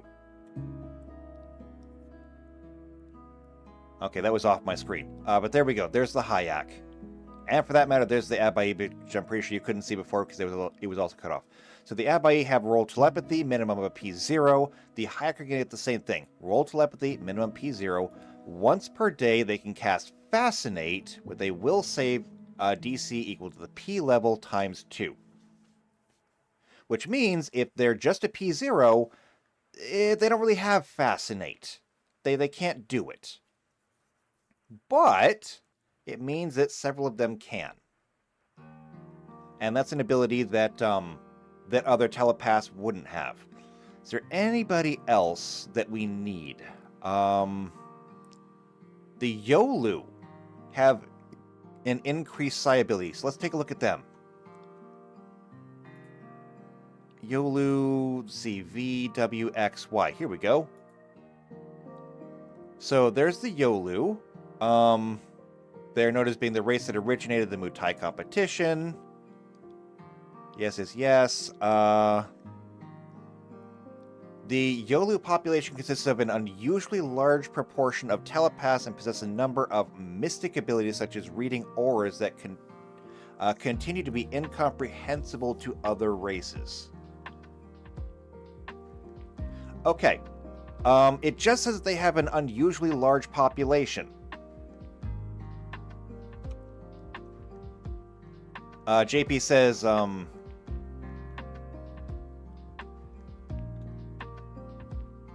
so a la Orion pheromones. Not exactly, but kind of. It does say that they have to make eye contact. It says that the Yolu population consists of an unusually large population, but there's nothing special about that. Unusually high, to me, is this. Yolu, increased psi ability. Roll twice for telepath.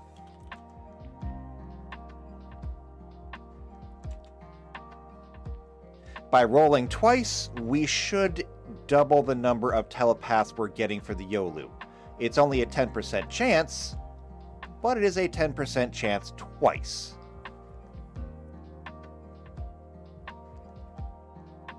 And for the Vorlons, I already put down guaranteed telepathy, telekinesis per spell.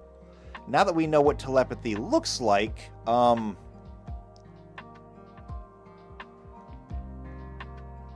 we don't actually know like how if there's a scale for Vorlon telepathy. If maybe all Vorlons are P12s, I don't know. So it's just going to be that they have a guaranteed a guaranteed telepathy. So if I make a Vorlon, if you make a Vorlon, we'll just keep rolling until we get it.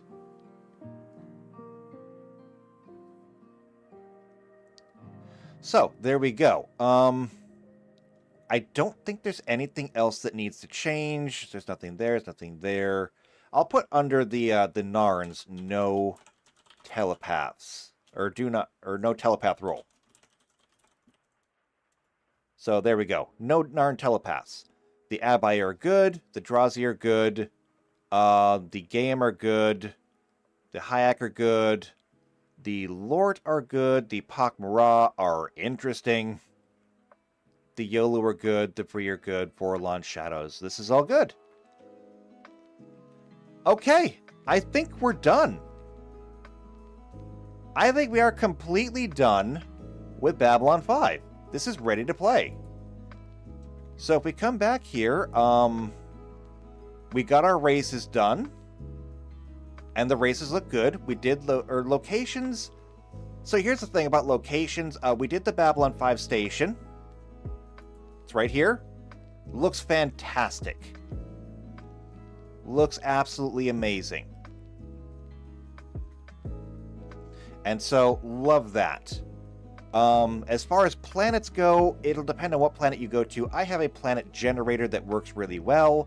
And if it comes to like major planets like the capital worlds, Narn, Centauri Prime, Minbar, place like that, those are custom builds. I don't need to generate those because those are already done. I just have to, put numbers to them. As far as the ships go, we spent a lot of time on the ships. I had fun with the ships. Did you have fun with the ships? I did. I think they came out looking really good. If any of you are so lucky as to land on one of these ships, I'm a little bit jealous because I wish I was a player at that point. But Narn vessels, Centauri vessels, the League ships, I'm not going to show you the Vorlon ships. Nah, they get to stay. They're a surprise. Hyperspace rules, we did them. They're right there. They look super good. Telepath rules, we did that.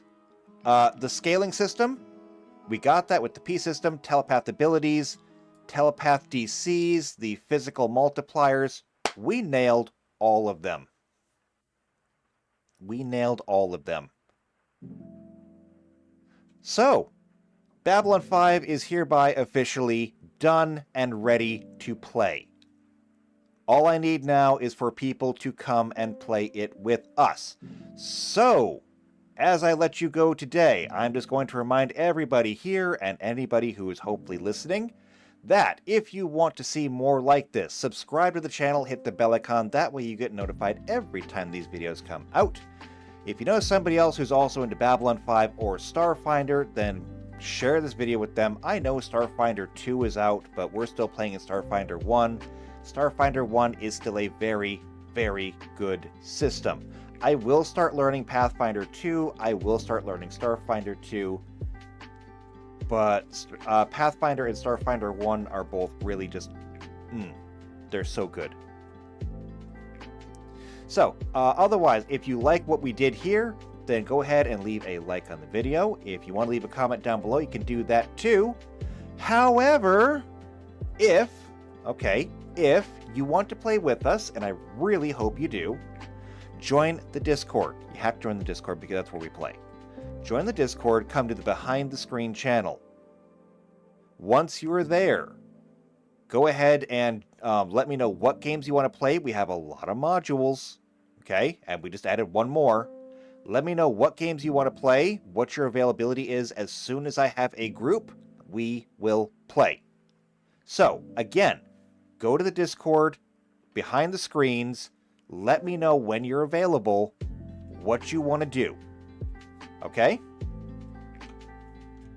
So, do that, and I hope I'll see you there. Otherwise, I hope to see you next time. The next module that I'm doing is going to be the foundation for several following modules. And it's gonna be anime themed. So, if you like anime, great. And if you don't, well, maybe I can change your mind. We'll see. Until then, take care.